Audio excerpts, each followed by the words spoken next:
Good morning, everybody. Welcome to another episode of the Rabbinic Cynic. Happy Tuesday, everybody. I'm Rabbi Andrew Bentley, Rabbi Andrew Allen Bentley, or as some people call me, Rabbi Dude.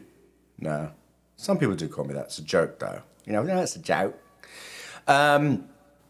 So don't forget to hit like and subscribe. If you're watching this off, I usually post this to YouTube. I post a link on my Facebook channel to YouTube. Go to my YouTube channel and subscribe.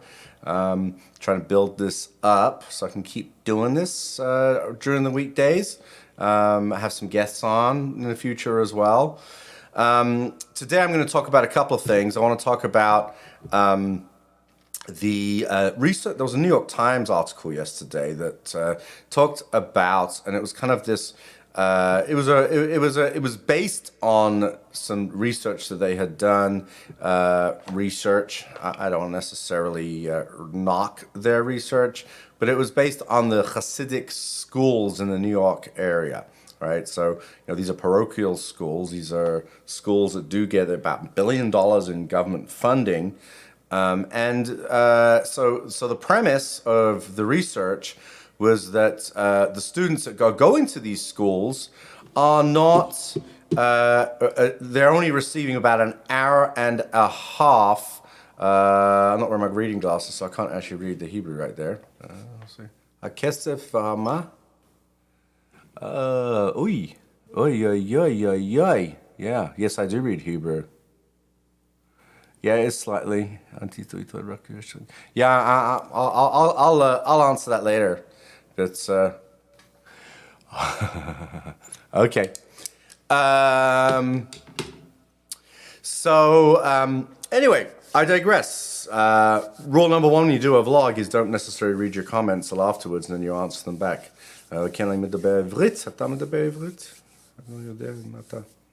Anyway. So I digress. So the question is, so this New York Times article's premise was that they only receive an hour and a half of secular education, and so that their education they're not given the basic skills in terms of secular education. So that was the premise of this article. What I wanted to talk about now, I have some experience of this. I'm a Orthodox rabbi, ordained Orthodox rabbi from Israel. Some of my kids from my previous marriage did go to yeshiva high schools, but in the modern Orthodox world. And so I wanted to discuss what is Jewish education? What does Jewish education mean? What is the modern view of Jewish education, and whether or not there is room within a Jewish school for secular studies as well. And I think that the one thing that the New York Times article didn't do, which kind of bothered me, was they kind of lumped in. They used the word yeshiva. Right, so the word yeshiva has this is what these are Hassidic schools, and they're called yeshivot.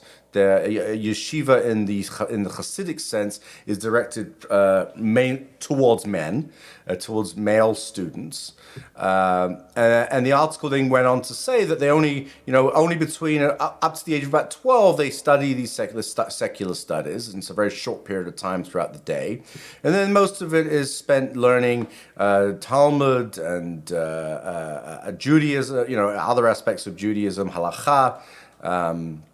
Which is Jewish law, a Chumash probably. I mean, this is the curriculum at most of these Hasidic parochial schools. But at the same time, that's not the only model. And I thought that the New York Times article made it seem like that all Jewish schools, Jewish public Jewish schools that are private Jewish schools have that same, are kind of in the same vein, so to speak. And I want to say that, I didn't want to put that up there. I just wanted to say that that's not true. So as an example, so there's this concept in Judaism called Torah Umada. right? So Yeshiva University, another word with Yeshiva University. So Yeshiva University in New York City produces a modern Orthodox yeshiva, and they're based on the teachings of Rabbi Soloveitchik. Rabbi Soloveitchik was a great rabbi who he was a doctor of philosophy. His doctorate was about Kant.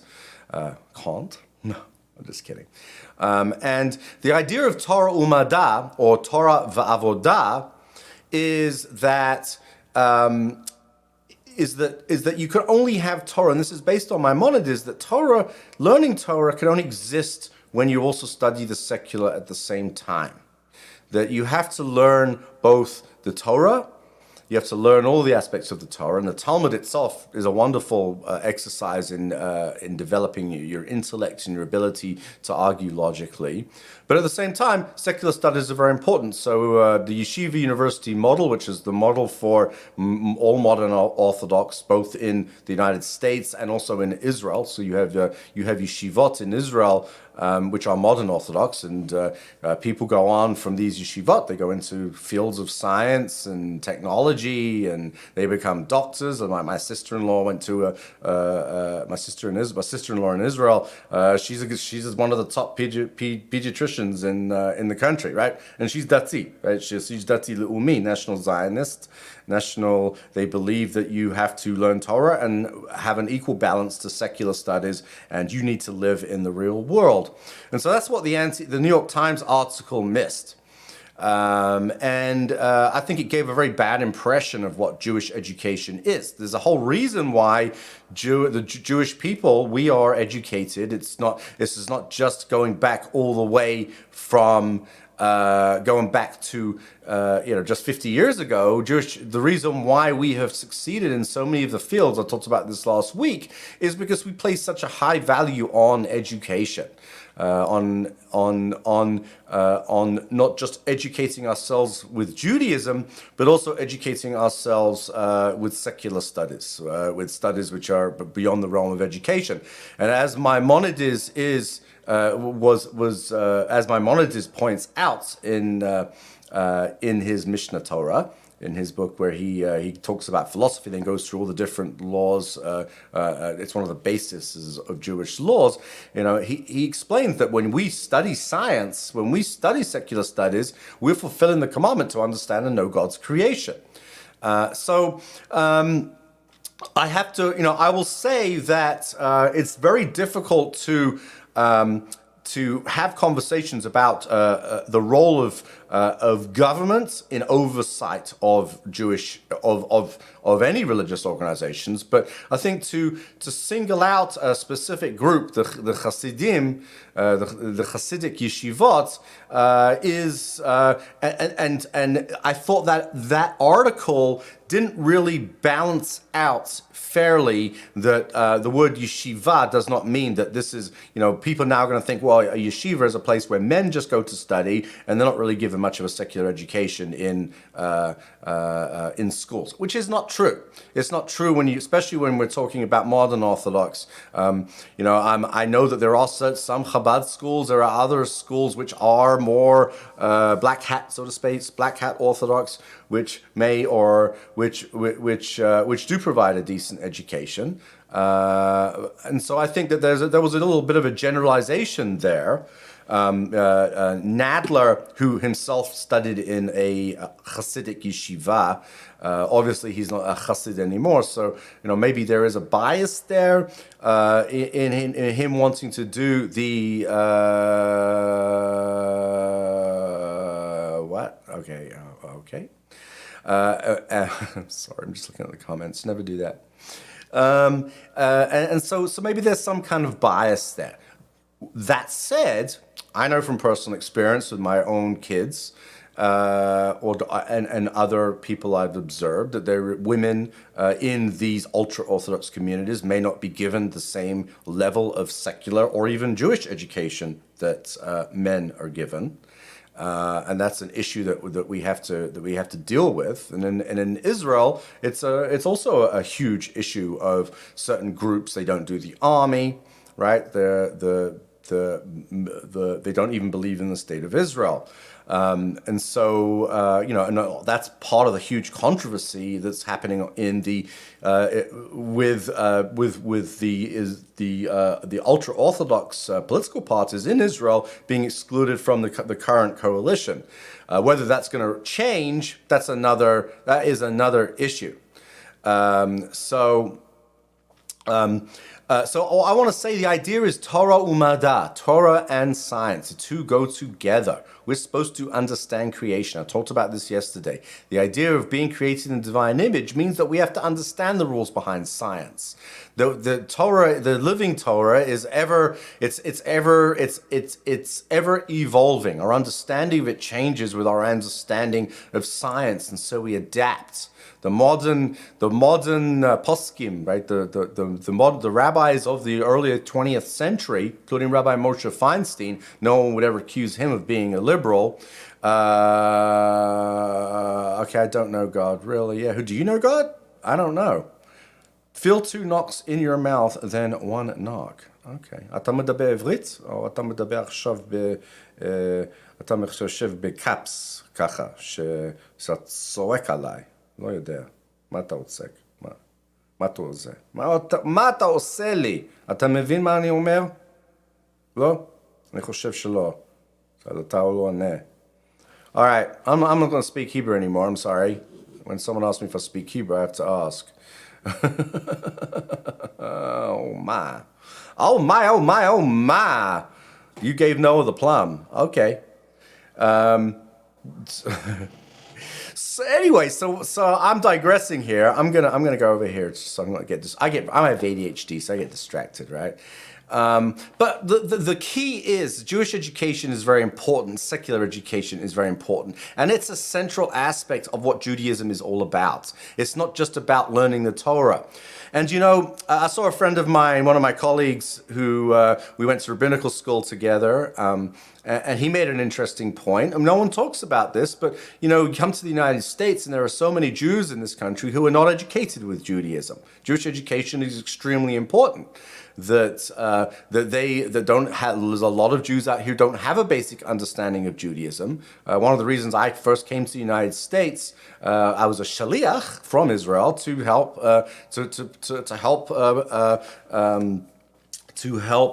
perpetuate Judaism, to help perpetuate Jewish education. I consider that still, that's the reason for this podcast, is I want to educate people in Judaism.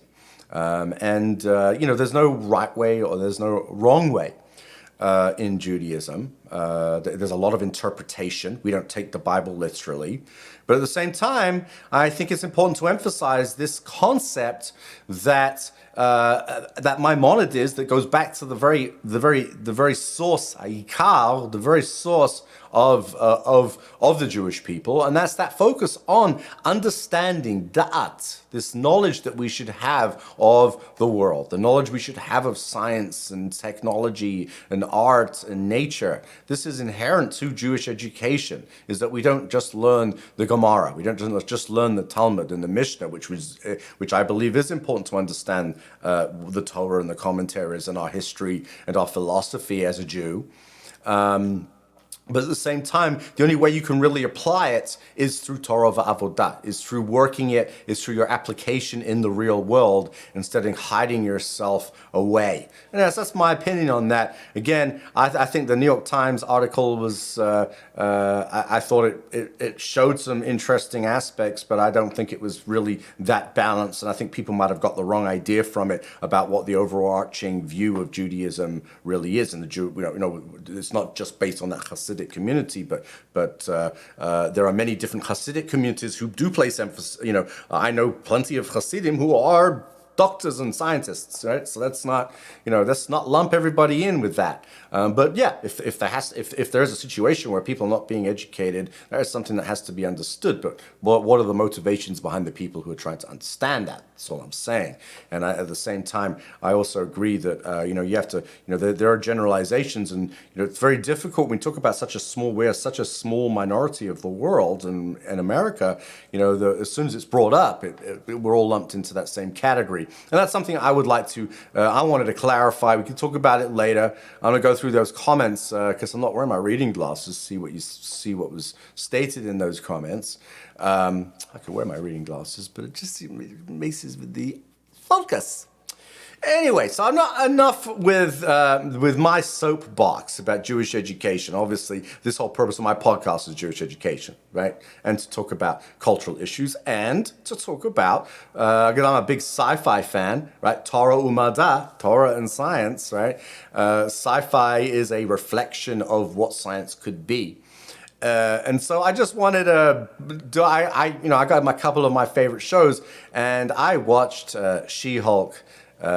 She-Hulk Attorney at Law, which I think is quite a fabulous series. It's so, it's got that, it's short and it's sweet, which you really like, and it's got that, it has that Marvel. She's a wonderful character. She's a smart attorney, right? And so it brought something up. I did swipe dating in the 21st century, and when we talk about swipe dating, it was not something that I've ever done. And my wife and I were joking about it while we were watching this. Never tried swipe dating. It kind of looks like a nightmare. And in this episode, so this is a spoiler alert for you, everybody. So she's trying to date as herself, Jen. That's her main character. Of course, she's She-Hulk, and she's just getting a bunch of losers everywhere. So she thinks, you know what? Why don't I try it with my name, with She-Hulk? I'm going to do it as this superhero.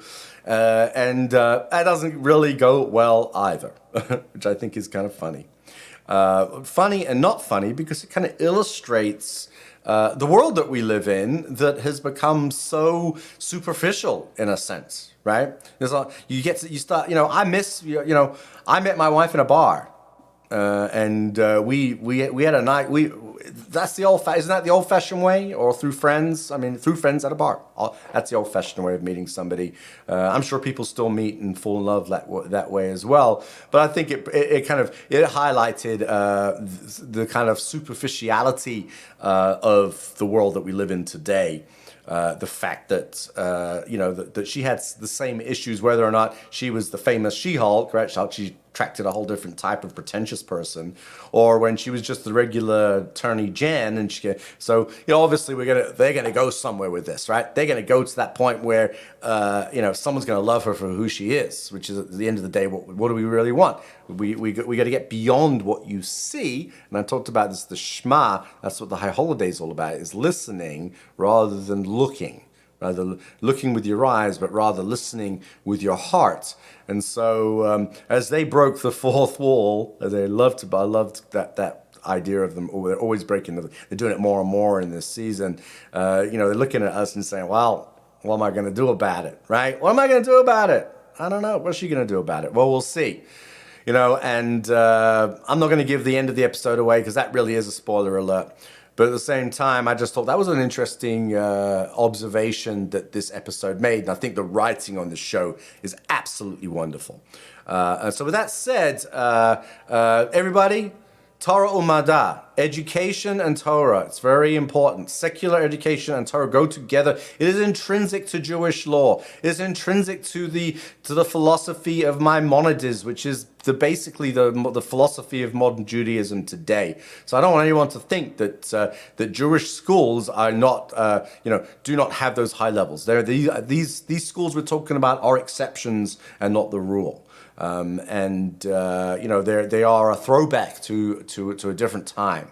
And, things are changing, things are moving on. People are leaving some of these communities because they want to get a greater education. But at the same time, there's that very fine line between something that looks anti-Semitic and something that is just like, we really care about this community of children who need to be educated and so that they can survive in the real world. So that's that's an important point, but at the same time, Jewish education is the key. Jewish education that is based in the real world. There's also, for a school, that said, for a school that is supposed to educate secularly, you need to give your kids the secular education so that they can thrive and survive in this very competitive world that we live in. So with that, I am going to blow the shofar with those thoughts for the high holidays. We're coming up to the holidays. The moon we had a full moon. It's now waning, and so we're coming up to Rosh Hashanah in a couple of weeks. Rosh Hashanah, and so I'm going to blow the shofar, and here is the tekiah.